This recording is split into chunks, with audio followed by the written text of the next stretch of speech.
भैया सुनिए, मैं गई थी लखनऊ से आ रही थी और रात को करीब 9:30 बज गया था। मुझे कुछ समझ में नहीं आ रहा था, मेरी तबीयत भी ख़राब सी लग रही थी, ऐसा लग रहा है कि मैं प्यास सी लगी है, मतलब दिक्कत महसूस हो रही थी, चक्कर से आ रहे थे।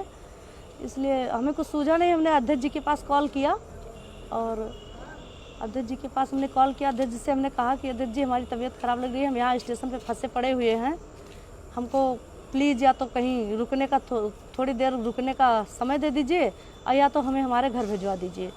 तो अध्यक्ष जी बहुत व्यस्त थे, बोले कि अभी थोड़ी देर रुको, 10 मिनट के बाद मैं आता हूँ। मैंने इंतज़ार किया, अध्यक्ष जी आए और फिर उन्होंने रिसीव किया और उन्हें फिर उनका कोई अर्जेंट कॉल आ गया, तो बोले कि अभी मैं कहीं जा रहा हूँ किसी को छोड़ने और आता हूँ। फिर अध्यक्ष जी हमको लेके गए कार्यालय पे, बोले कि तुम यहाँ थोड़ी देर ठहरो और मैं अभी आता हूँ। जैसे ही मैं जा रही थी, 2-3 सीढ़ी चढ़ी, चौथे सीढ़ी जैसे क्रॉस की, हमें ऐसा लगा कि मेरा हिल वाली सैंडल पहनी थी, मेरा पैर फिसला कि चक्कर सा आ गया। मैं ऐसे हाथ जैसे पीछे की कि सर जी पीछे खड़े थे, हमको थाम लिए और उन्होंने मुझे सहारा दिया।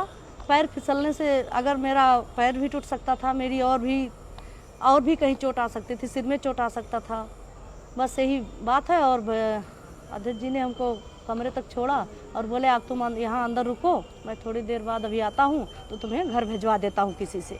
बस भैया इतनी सी ही बात है, इतनी सी ही बात है। अब इसको चाहे कोई गलत सोचे या अच्छा सोचे, अध्यक्ष जी ना कभी गलत थे ना कभी हैं हमारी नज़र में। मैं पिछले करीबन 3-3.5 सालों से उनको जानती हूँ और हमारे पारिवारिक संबंध रहे भी हैं उनके यहाँ से, हमारे यहाँ से अध्यक्ष जी से पारिवारिक संबंध रहे हैं। इसलिए मैंने भरोसा करके उनके पास कॉल किया और किसी के पास कॉल नहीं किया। नहीं भैया बहुत अच्छे इंसान हैं और मेरे पिता तुल्य हैं, चाहे मैं बड़ा भाई मानूं या अपना पिता मानूं, और पिता तुल्य ही हमारी सारी फैमिली मानती है। हमारा भाई, हमारे हस्बैंड, हमारे 2 बच्चे भी हैं। मैं लड़की नहीं हूँ, मैं अनजान बच्चा नहीं हूँ कि मैं किसी को, कोई मुझे बहलाएगा, कोई मुझे फुसलाएगा, ऐसा कुछ भी नहीं है।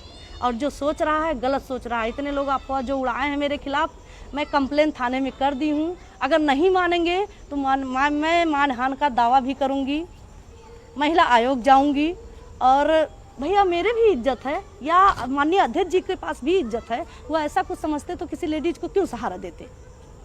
नहीं ना, ये गलत है, अफवाह है, ये राजनीतिक मैटर है। अब ये लोग राजनीति के ऊपर उस पर ले जा रहे हैं, ऐसा कुछ नहीं है। मेरा फैमिली व्यवहार है, फैमिली संबंध है अध्यक्ष जी से। अब पिछले 3.5 सालों से मैं उनको जानती हूँ। मुझे आप बताओगे या कोई बताएगा कि अध्यक्ष जी कैसे हैं?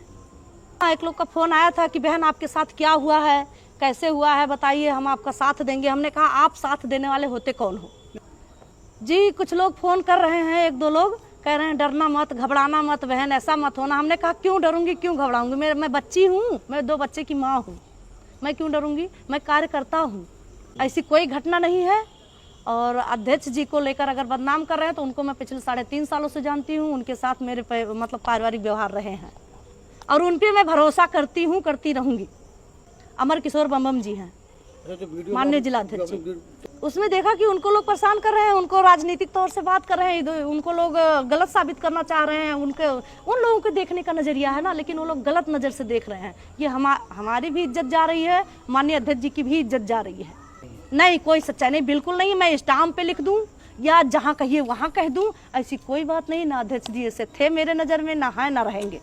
तो ये तो कोई भी कर सकता है, पति भी कर सकता है, भाई भी कर सकता है, बाप भी कर सकता है, कोई भी कर सकता है। ऐसा कोई भी साथ दे सकता है, कोई भी थाम सकता है। मेरा सर फट जाता भैया, मैं बीमार हो, मतलब कुछ तो मेरी तबीयत ठीक नहीं थी, लेकिन अगर मेरा सर फट जाता, मेरे बच्चों का कौन होता? मेरी 2 बेटियां हैं, एक 8 महीने की है, एक पिछले 6 साल की है। बताइए, अब आप जवाब दीजिए।